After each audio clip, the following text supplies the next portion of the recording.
So నేను ఒక టైంలో చాలా సినిమా కథలు కొంత రాసిన, ఎక్కువ చర్చించిన ఫ్రెండ్స్ తోటి. ఈరోజు హఠాత్తు గుర్తొచ్చింది నేను రాసిన కథ. ఎవరైనా తీసుకుంటే తీసుకోండి. అంటే నా ఉద్దేశం, it has very interesting point. ఆ కథ ఏంటంటే, సినిమా పేరు నన్ను చంపేయండి సార్.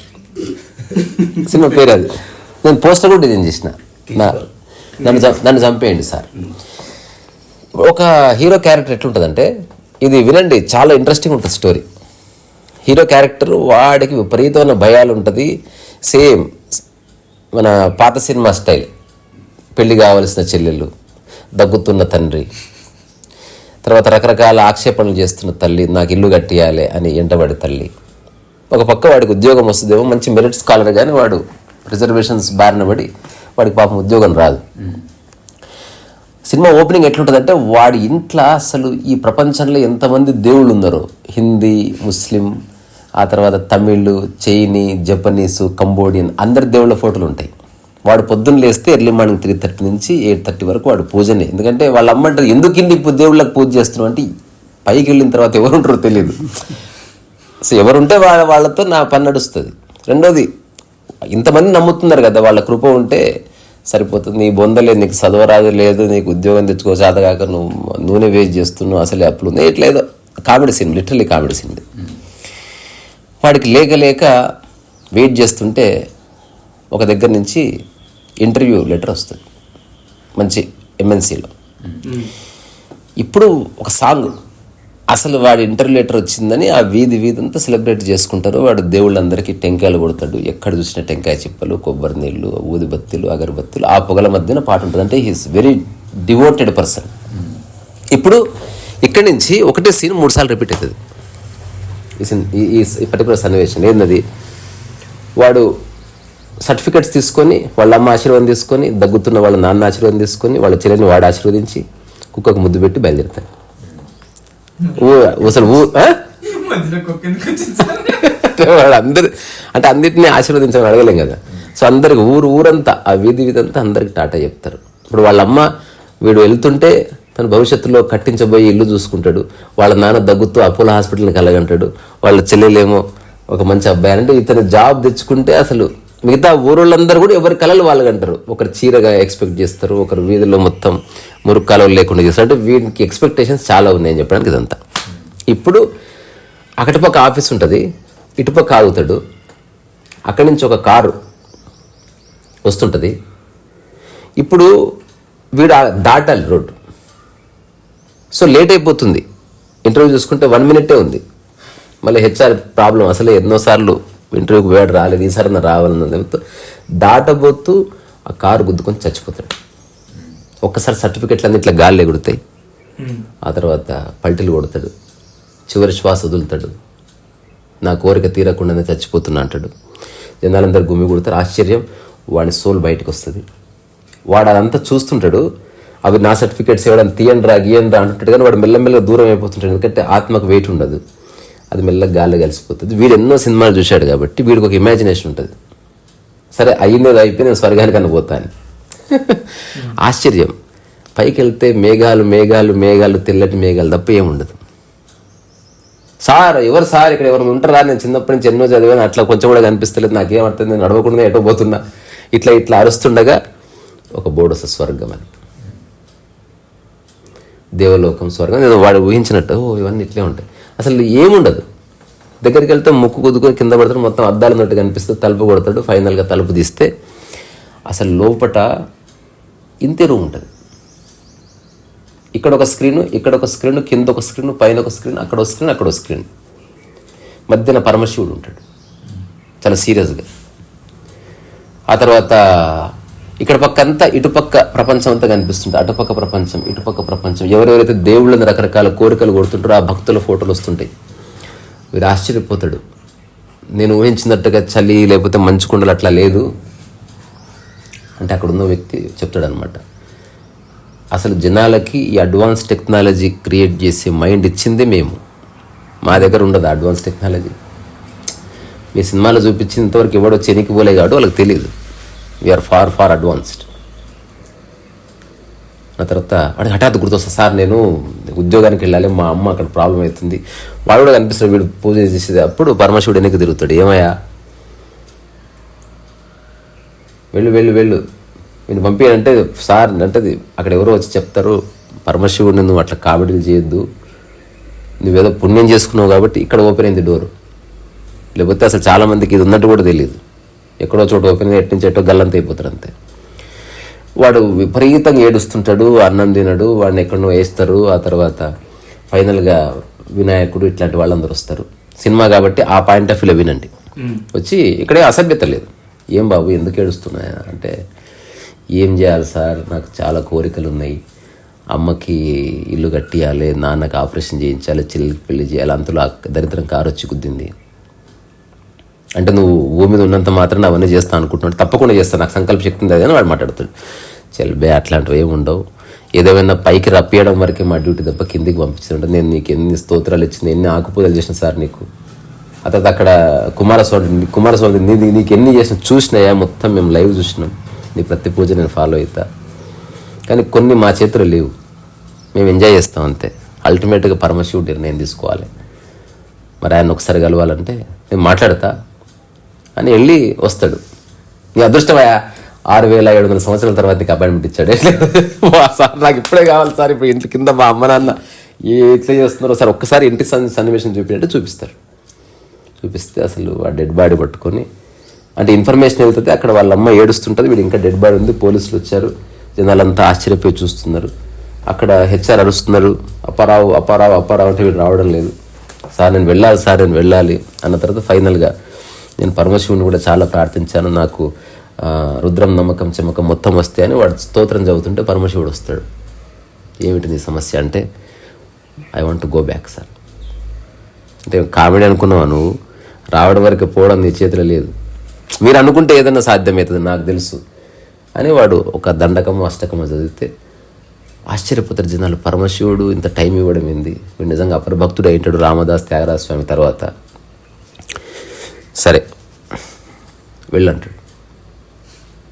ఒకవేళ నువ్వు ఎందుకు వెళ్తున్నావు నీకు తెలుసా, అది పేపర్ మీద రాసిపో. పేపర్ ఎక్కడంటే ఇట్లంటే వచ్చేస్తుంది, రాసేస్తాడు. ఏమీ లేదు, మా అమ్మకి కొత్త ఇల్లు, మా నాన్నకి మెడికల్ ట్రీట్మెంటు, మా చెల్లెలకి పెళ్ళి, మా కుక్కకి మెడ గొలుసు, ఇట్లాంటి తర్వాత ఊర్లో కొందరికి ఇట్లా ఇంతే సార్, ఇంతకుమించి నాకేం లేవు, అవి పూర్తి చేసుకుంటే నేను హాయిగా మరణిస్తా అంటాడు. పరమేశ్వరుడు స్టాంప్ వేస్తాడు. గేటు బయటికి పోగానే ఒక వాణి వినిపిస్తుంది. ఆ వాణి ఏంటంటే, నువ్వు ఈ గది దాటి బయటికి వెళ్ళగానే ఇక్కడికి వచ్చిన విషయం అంతా మర్చిపోతావు, ఏమి గుర్తుండవు. కట్ చేస్తే వాడు కింద వాడిని లేపుతున్నారు, వాడు దగ్గాడు, లేచి ఇక అయిపోయింది కదా. మళ్ళీ కట్ చేస్తే మళ్ళీ సీన్ అంతా వెనక్కి వెళ్ళింది. అప్పుడు పరమశివుడికి చెప్తాడనమాట, నేను ఒక్క నిమిషం ముందు బయలుదేరింటే ఈ యాక్సిడెంట్ అయ్యేది కాదు, నాకు అంతా మా అమ్మ హారతి ఇచ్చి సావగొట్టింది నాకు, ఈసారి కనుక చేస్తే హారతి నేను ఇప్పియకుంటే నేను వెళ్ళిపోతా. కట్ చేస్తే మళ్ళీ అక్కడ స్టార్ట్ అవుతుంది, మళ్ళీ వాడికి లెటర్ వస్తుంది. మళ్ళీ ఇప్పుడు సెకండ్ సన్నివేశం, మళ్ళీ సేమ్ లెటర్ వస్తుంది, వాళ్ళ నాన్న దగ్గుతాడు, ఆశీర్వదిస్తాడు, ఎక్స్పెక్ట్ చేస్తాడు, అందరు సేమ్ రిపీట్ అవుతుంది. వాళ్ళ అమ్మ హారతి వద్దు నన్ను వెళ్ళాలి అని బయలుదేరుతాడు. ఇంతవరకు ఓకే. మళ్ళీ సేమ్ అక్కడికే వస్తాడు, టైం చూసుకుంటాడు, కరెక్ట్గా 1.5 minute ఉంటుంది. అక్కడి నుంచి కారు వస్తుంది. ఈసారి కారు చాలా దూరంలో ఉంటుంది, ఎందుకంటే వీడు కొంచెం ముందు వచ్చాడు కాబట్టి. ఈసారి కారు దాటడానికి పోయి ఆల్మోస్ట్ వస్తే ఆ కారు బురదలో నుంచి పోతుంది, వీడి మీద మొత్తం బట్టల మీద పడుతుంది, సర్టిఫికెట్స్ అని కింద పడితే వాడికి చాలా కోపం, చచ్చిపోలేదు. ఈసారి ఆ కారులో ఒక అమ్మాయి ఉంది, ఆమె మీద అరుస్తుంటాడు, పిచ్చిదాని అమ్మ కళ్ళు కనిపిస్తలేవా, కొంచెం మెల్లగా పోవాలని తెలియదా, బురద ఉందని తెలియదా, ఇట్లా అంటూ ఉండగా దూరం నుంచి ఒక గ్యాంగ్ పరిగెత్తుకొని వస్తుంది. ఆ గ్యాంగ్ పరిగెత్తుకొని వచ్చి ఒక వ్యక్తి వీడిని పట్టుకుంటాడు గట్టిగా. వీడు సర్టిఫికెట్స్ కోసం పోతాడు, వీడేమో పట్టుకుంటాడు. అసలు నువ్వు ఎవడరా నన్ను పట్టుకున్నావు, నాకు టైం అయిపోతుంది, 1 minute ఉంది అంటాడు. ఈ ఎవరి మాటలు ఎవరు పట్టించుకోరు. ఆ తర్వాత గట్టిగా పట్టుకొని ఇట్లా చొక్కా ఇట్లా పిడికిలు బిగించి వీడి కళ్ళల్లో కళ్ళు చూస్తూ చచ్చిపోతాడు అంతే. ఆ తర్వాత వీడు ఆ హెచ్ఆర్ దగ్గరికి వెళ్తాడు, ఉద్యోగం రాదు. ఆ తర్వాత బయటకు వచ్చి సాడ్ కూర్చుంటాడు. అంతలో పోలీసులు వస్తారు, వాడిని కిడ్నాప్ చేస్తారు, విపరీతంగా టార్చర్ పెడతారు. అసలు ఏమైంది సార్, ఏం జరిగింది, ఎందుకు కొడుతున్నారంటే, ఆ చచ్చిపోయిన వ్యక్తి ఒక మాఫియా డాన్, మీకు ఏదో చెప్పి చచ్చిపోయాడు, ఏ సీక్రెట్ కోడ్ చెప్పాడు, ఒక పెన్ డ్రైవ్ ఉంటుంది, దాంట్లో స్విస్ బ్యాంక్ అకౌంట్ నెంబర్ ఉంటుంది, దాని గురించి మేము అతని కోసం వెతుకులాడుతున్నాం. ఇట్లా వీడిని ఎదిరికిస్తారు, నాకేం సంబంధం లేదంటారు, ఎవరెవరు సహాయం చేస్తారు. ఫైనల్గా ఆ పోలీస్ ఆఫీసర్ అంటాడు వాడిని వదిలేయండి, వాడికి ఏం తెలిసినట్లేదు అన్న తర్వాత వీడు బయటికి రాగానే గుండాలు కిడ్నాప్ చేస్తారు, వాడిని పై వాళ్ళు కొడతారు. మళ్ళీ గుండాలు కిడ్నాప్ చేయగానే పోలీసులు కిడ్నాప్ చేస్తారు, నువ్వు వాళ్ళకి ఏం చెప్పినావు అని. మళ్ళీ పోలీసులు వదలగానే పోలీసులకి ఏం చెప్పినా వీడిని ఒక ఫుట్బాల్ ఆడుకుంటారు. ఈ జర్నీ లోపల వాడు నడుచుకుంటూ పోతుంటాడు. ఇంకా నెక్స్ట్ గుండాలు వచ్చి వాడు గొడవ పడుతాడు, వాడిని తీసుకెళ్ళడానికి పోతుంటే వాడు పక్కన ఒక రాడు ఉంటే తీసిన ఎత్తే వాళ్ళు పడతాడు. అంతే, వీడు పెద్ద గుండా అయిపోతాడు. ఇదంతా మొత్తం చెప్పట్లే, వీడు ఒక మాఫియా అయిపోతాడు. ఆ మాఫియా లీడర్ని పోయి చంపేస్తే పోలీస్ కేసులు అయితే పోలీసులు గడితే వాడు ముఖానికి ఇట్లా చాకుతో ఇట్లా కోసుకుంటాడు. తర్వాత వీటి ఇట్లా అయిపోయినవేందని వాళ్ళమ్మ వస్తుంది. వాళ్ళమ్మని ఇట్లా ఈడ్చుకపోయి దాంట్లో వేసి ఏ బిల్డింగ్ కావాలో చెప్పు, నీకు మా ఇల్లు అని చంపుతున్నావు, అసలు నీకు కొడుకంటే ప్రేమ ఉందా లేదంటే వీడు మొత్తం వైలెంట్గా మారిపోతాడు. ఆ వీధికి వెళ్ళి నీకు ఉద్యోగం వచ్చిందా అంటే ఒక్కొక్కరిని పై వాళ్ళు కొడతారు. అసలు వాడిని చూస్తే హడల్ అయిపోతుంది మొత్తం సిటీ, ఎక్కడ చూసినా వాంటెడ్ అని పోస్టర్స్ చేస్తారు. వాడు ఒక ఇంటర్నేషనల్ క్రిమినల్ అయిపోతాడు.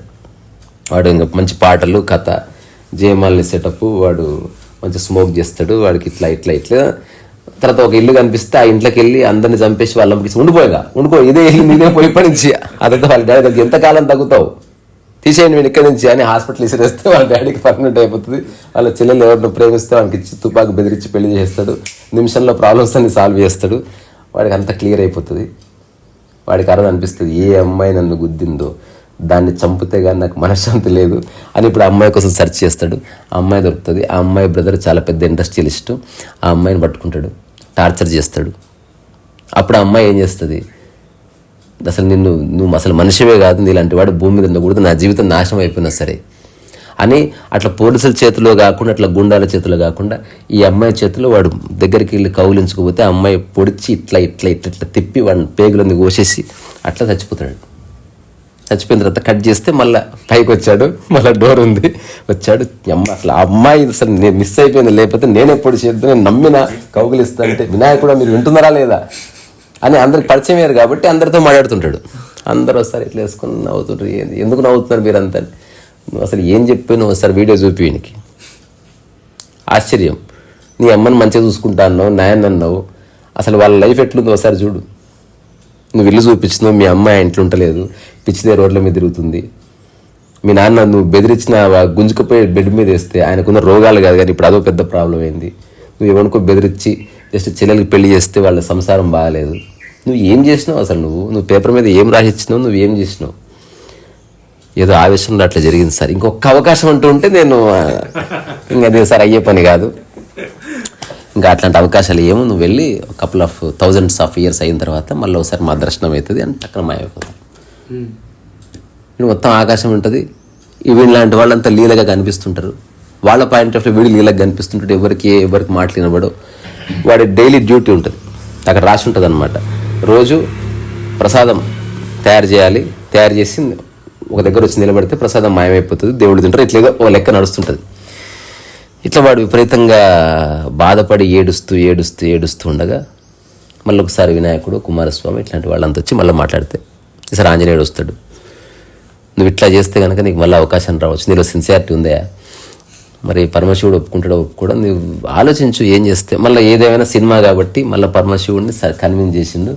పరమశివుడు ఈసారి చాలా సీరియస్ వార్నింగ్ ఇచ్చిండు. నేను ఇంతవరకు ఎవరిని 2 సార్లు పంపించలేదు, నువ్వు నాకు విపరీతంగా పూజలు చేసినావు కాబట్టి, అసలు భారతదేశంలో ఎన్ని గుళ్ళు ఉన్నాయో అన్నిట్లోనూ నువ్వు పాలాభిషేకం చేసినావు కాబట్టి నేను నిన్ను పంపిస్తున్నా. ఈసారి ఏం చేస్తావు, పేపర్ మీద రాసి లాస్ట్ టైం సంఖ్య నాకు పోయింది, అదే ఎగ్జాక్ట్లీ అది చేస్తా, అదే ఎగ్జాక్ట్లీ అది. మరి ఈసారి ఏంది, ఎక్కడ స్టార్ట్ చేయాలి నీ లైఫ్ అంటే, అసలు పాట మధ్యలో ఆపాలి సార్. మధ్యలో ఆపితే అసలు ఈ న్యూసెన్స్ అంతా ఉండదు. అప్పుడు ఆ అమ్మాయి కారు వెళ్ళిపోతుంది, వచ్చేసరికి ఆ అమ్మాయి చాలా దూరం ఉంటుంది, నేను దాటిన తర్వాత కదా ఆ అమ్మాయి వచ్చేది. ఓకే కట్, మళ్ళీ సేమ్ డైలాగ్ వస్తుంది, నువ్వు కిందికి దిగగానే ఇదంతా మర్చిపోతావు. కట్ చేస్తే మళ్ళీ వాడికి వస్తుంది లెటర్, పాట పాడా ఆపడి పాట, నీ అమ్మ నాకు దమా ఖరాబ్ అవుతుంది అంటాడు. వాళ్ళమ్మ హారతి గిరతి ఏం లేదు, ఈసారి వేసుకొని బయలుదేరుతాడు. కరెక్ట్ రోడ్డు దగ్గరికి వస్తాడు. ఇప్పుడు ఆ అమ్మాయి వీడు దాటేసిన తర్వాత ఇట్లా వెనక్కి చూస్తే ఆ కారు వెళ్ళిపోతుంది. ఏదో నవ్వుకున్నాడు, వాడికి ఏదో తెలిసినట్టు నవ్వుకున్నాడు. హెచ్ఆర్ దగ్గరికి వెళ్ళాడు. వెళ్ళిన తర్వాత కూర్చోండి అని సర్టిఫికేట్స్ తీసుకున్నారు. ఆ తర్వాత ఇప్పుడు ఆ అమ్మాయి కూడా ఇంటర్వ్యూకి వచ్చింది. నువ్వు ఇదే ఇంటర్వ్యూకి వచ్చినావు అంటే అవును నేను ఇదే ఇంటర్వ్యూకి వచ్చిన. అసలు పోటీ ఏంటండి నాకు, అసలు మీరు వేరే జాబ్ చూసుకోవచ్చు కదా, మీరు కార్గిరి ఉంది అంటాడు. ఫైనల్గా ఆ అమ్మాయికి ఉద్యోగం వస్తుంది. దాంతో వాడు ఘోరంగా డిప్రెషన్లోకి వెళ్తాడు, తాగుబోతు అవుతాడు. తాగుబోతు అయిపోయి అసలు వాళ్ళ ఇంటోళ్ళంతా ప్రార్థనలు చేస్తారు, వాళ్ళు పరమ భక్తులు అవుతారు, వీళ్ళు దేవాలయాలకు తిప్పుతారు, శివలింగాల మీద రకరకాల గురువుల దగ్గర సమక్షంలో వీళ్ళతో ఒట్టేయించుకుంటారు ఏదేమైనా తాగనని. అసలు ఎందుకు ఇట్లా అయిపోయినావు అంటే ఆ అమ్మాయి వాళ్ళు ఇట్లా అయిపోయిన తర్వాత అమ్మాయి ఎత్తుకులాడుకుంటూ వీడి దగ్గరికి వస్తుంది. ఆ అమ్మాయి వీడి దగ్గరికి వచ్చిన తర్వాత ఎందుకు ఇట్లా అయిపోయినావు అంటే నీ వల్లే నా జీవితం నాశనం అయిపోయింది, నువ్వు జాబ్ తెచ్చుకోకపోతే నాకు జాబ్ వచ్చేది అంటే జస్ట్ ఆ జాబ్ ఒక్క దగ్గర ఎందుకు అయిపోయినావు, నేను కూడా జాబ్ రిజైన్ చేసిన, లైఫ్ అంటే జాబ్ ఒక్కటే కాదు అని చిన్న మోటివేషన్ ఇస్తుంది. మరి ఏం చేయొచ్చు అంటే నీకు ఏ పని ఇష్టమో ఆ పని చేయి. నాకు టీ అమ్మడం ఇష్టం, టీ అమ్ము. ఏమో నువ్వు ఒక పెద్ద బిజినెస్ టైప్కుని అవుతావేమో. వాడు చిన్న పాట అయిపోయినప్పుడు టీ షాప్ పెడతాడు, ఈ టీ టైం లాంటి ఒక 3-4 షాపులు పెడతాడు, ఈ అమ్మాయితో లవ్ అవుతుంది. ఫైనల్గా ఇప్పుడు ఒక బిజినెస్ మ్యాగ్ని ఇంట్రడ్యూస్ చేస్తాం వాడికి. ఇతనే కాఫీ డే లాంటి ఒక పెద్ద బిజినెస్ చైన్ ఉంటుంది. వాడు అంటాడు అనమాట, ఎవడు వాడు మనకు పోటీగా వచ్చింది అంటాడు, ఆబ్వియస్గా సినిమా కాబట్టి. అప్పుడు ఈయన తెలుస్తుంది ఈ అమ్మాయి వాళ్ళ బ్రదర్ అతను. ఈ అమ్మాయిని వాడిని పిలిచి చెప్తారనమాట, నువ్వు నాకు పోటీగా నా మీద కోపం ఉంది, అట్లేం లేదు, అతనికి శక్తి ఉంది, అతను చేయగలడు కాబట్టి అదంతా చేస్తున్నాడు ఇట్లా చెప్తాడు. అతను ఇట్లా కుదరదు, నువ్వు అన్ని బంద్ చేసుకో, ఎన్ని డబ్బులు కావాలో చెప్పంటే ఎన్ని డబ్బులు కావాలో వాడు భయపడితే హీరో అంటే నువ్వు మోటివేట్ చేస్తున్నాడు నిన్ను, వాడు బిజినెస్ పెట్టుకొని వాడు సక్సెస్ అవుతున్నాడు, నువ్వు కూడా చెయ్యి, నువ్వు కూడా ఛాలెంజ్ చేయలేవా, మగవాడివి కాదంటే నేను మగవాడిని అది ఇది అని చెప్తాడు. ఆ తర్వాత నీకంటే పెద్ద బిజినెస్ చైన్ స్టార్ట్ చేసి అనేది వార్నింగ్ ఇస్తాడు. ఆ తర్వాత మంచిగా పాట అవుతుంది, వీరిద్దరు లవ్ అయిపోతుంది, ఇద్దరు పెళ్లి చేస్తున్నాం అనుకుంటారు, ఓన్లీ వాళ్ళన్న విలన్ అయిపోతాడు. ఫైనల్గా వాళ్ళన్న కంటే అతిపెద్ద బిజినెస్ ఎంపైర్, పెద్ద ఇండియా టుడే ఇట్లాంటి మ్యాగజైన్స్లో వాడు ఇంటర్వ్యూస్, బిజినెస్ టైప్ చిన్న స్థాయి నుంచి స్టార్ట్ చేసి ఉద్యోగం రాకపోయి బాధపడి తాగుపోతే అనే వ్యక్తి ఇప్పుడు ఇట్లా మారిపోయాడు. వాడు ఒక inspiration, social media icon, interviews, పాడ్కాస్ట్లు ఇదంతా జరుగుతుండగా ఇప్పుడు వాళ్ళన్న వీడి మీద కక్ష కట్టి మొత్తం ఒక చిన్న అగ్రిమెంట్ విషయంలో వాడిని మోసం చేసి వాడి దగ్గర ఉన్న ఆస్తి అంతా వీడి పేరు మీద రాయించుకొని వాడి మీద రోడ్డు మీద నిలబెడితే వాడు విపరీతమైన ద్వేషంతో రగిలిపోయి వాడిని చంపేసిన తర్వాత వాడికి ఉరిశిక్ష పడుతుంది, పోలీసులు ఉరేస్తారు జైల్లో. అప్పుడు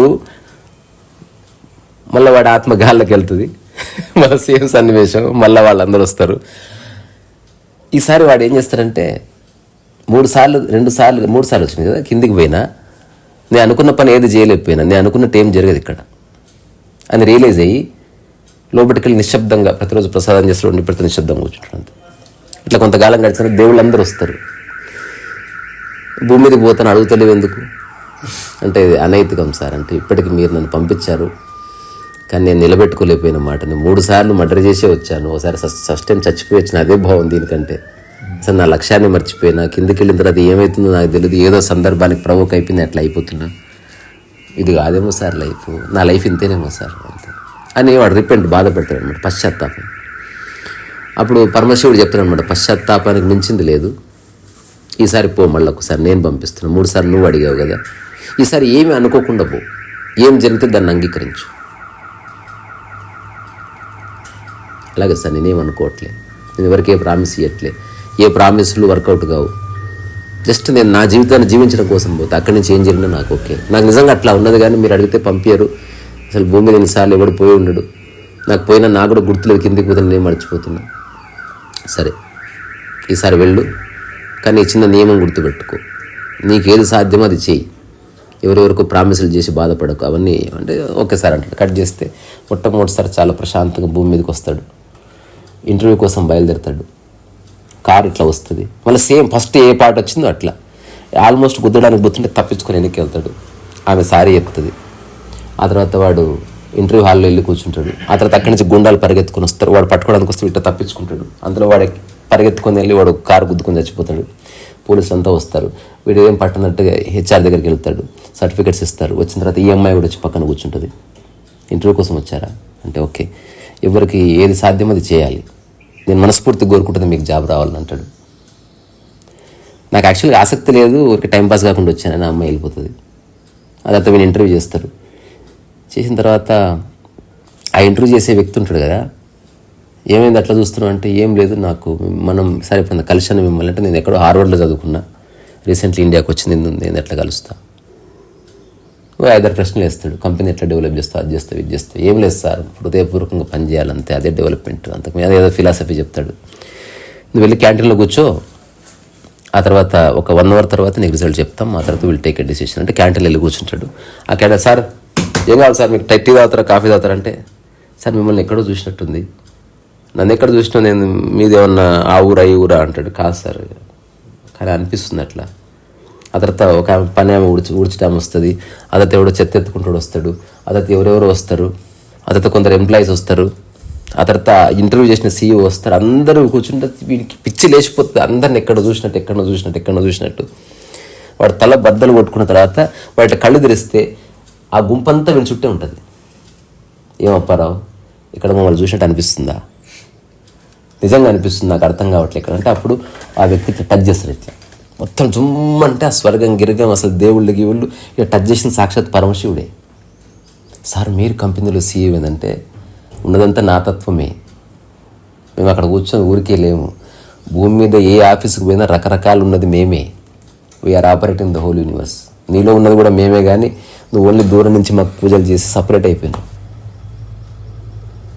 ఇప్పుడు 1 నిమిషం తర్వాత ఇదేది నీకు గుర్తుండదు. That is the beauty of life. ఇంకొన్న మాట్లాడాలనుకుంటే హోల్ హార్టెడ్గా మాట్లాడు. ఏం లేదు సార్, నాకు అవకాశం ఉంటే శ్రద్ధగా పనిచేయాలనుకుంటుంది అంతే, అంతకుమించి నాకేం తెలియదు అంటాడు. ఇంతకుమించి తెలుసుకోవాల్సింది నిష్కామ కర్మ చేయి, నీ జీవితంలో అద్భుతం జరుగుతుంది. ఏమయ్యా ఇంకేమైనా మాట్లాడుకోందా, సరే వచ్చిన సెల్ఫీ ఏదో దిగుతారు వాడి ఫోన్లోనే. ఆ తర్వాత కట్ చేస్తే మళ్ళీ టచ్ చేస్తే మొత్తం జూమ్ అని బయటకు వస్తారు, అందరు వెళ్ళిపోతారు. CEO పిలుస్తున్నాడు అని చెప్పిన తర్వాత పోతే, నీకు జాబ్ వచ్చిందా, జాయిన్ అయిపో, ఎంత శాలరీ ఎక్స్పెక్ట్ చేస్తున్నావు అంటే, ఒక 35,000 ఎక్స్పెక్ట్ చేస్తున్నాడు. లేదు నీ కండక్ట్ బాగుంది, 1,00,000 రూపాయల శాలరీ ఫిక్స్ చేసినావు. 1,00,000 రూపాయల నువ్వు చెప్పినావు కదనయ్యా, మీ అమ్మకి ఇట్లా ప్రాబ్లం ఉంది, మీ అమ్మకు ఇల్లు కట్టియవా నువ్వు, అది మీ అమ్మ అంటే మా అమ్మలాగానే, మీ నాన్నకు చూపించవా, తర్వాత మీ చెల్లెలకి ఏమైనా సంబంధాలు కావాలంటే ఫోటో ఇవ్వు, తన ఛాయిస్ లేదు, ఆఫీస్లో ఎవరో ఒకరు చూస్తారు, అందరూ మంచివాళ్ళు, అట్లేం లేదు. వాడి కళ్ళలో నీళ్ళు తిరుగుతాయి, ఇంత మంచిగా ఉంది సార్, మంచిదే ఉన్నా అంతా. పరిగెత్తుకొని వెళ్ళి వాళ్ళ అమ్మ దగ్గరికి వెళ్ళి అంతా చెప్పేస్తాడు, ఇది అంత అయిపోతుందా. వాడు దేవుడి దగ్గరికి వెళ్ళిన తర్వాత జోబుకి వెళ్ళి ఫోన్ పడుతుంది, ఆ ఫోటో ఉంటుంది సెల్ఫీ. ఈ ఫోటో ఎప్పుడు దిగిన అసలు అంటే, ఆఫీస్లో ఉన్న ప్రతి ఎంప్లాయీతో ఎప్పుడు దిగాను అన్న చోట సినిమా ఎండ్ అయిపోతుంది. సో ప్రతిసారి వాడు నన్ను చంపేయండి సార్ అంటే, చివరికి వాడు అడుగుతాడు అనమాట, నేను బతకలేను, నన్ను చంపేయండి, లేకపోతే భూమి మీద పంపేయండి. ఆల్రెడీ నువ్వు చచ్చిపోయి వచ్చినవరా బాబు అంటే వాడికి అర్థం కాదు. సో అంబిషన్ ఉన్న మనిషి నిరంతరం సస్తనే ఉంటాడని చెప్పేది కథ. ఇదిరా నేను చెప్పిన కథ బాగుందా, అంటే మంచి competition, Allari Naresh ఊహించుకో, it works. తర్వాత రకరకాల క్యారెక్టర్స్కి స్కోప్ ఉందా లేదా, తర్వాత కొంచెం గ్రాఫిక్ స్కోప్ ఉందా లేదా, దాంతోపాటు నీకు ఫ్యాంటసీ, కొంచెం సోషియో ఫ్యాంటసీ, తర్వాత ఒక లవ్ స్టోరీ వచ్చేసింది, ఒక ఫిక్షన్ స్టోరీ, ఒక ఫ్యాక్షన్ స్టోరీ వచ్చేసింది, తర్వాత ఒక common man's point of view story వచ్చింది, ఫైనల్గా ఉన్నదంతా దేవుళ్ళే అనే ఒక కాంటెక్స్ట్ వచ్చింది. సో ఈ కథ ఎవరన్నా వాడుకోవాలనుకుంటే వాడుకోండి, నాకే అభ్యంతరం లేదు. ఇది బడ్జెట్ ఎక్కువైతే నువ్వే తీసుకో. రీసా రసో వైసా.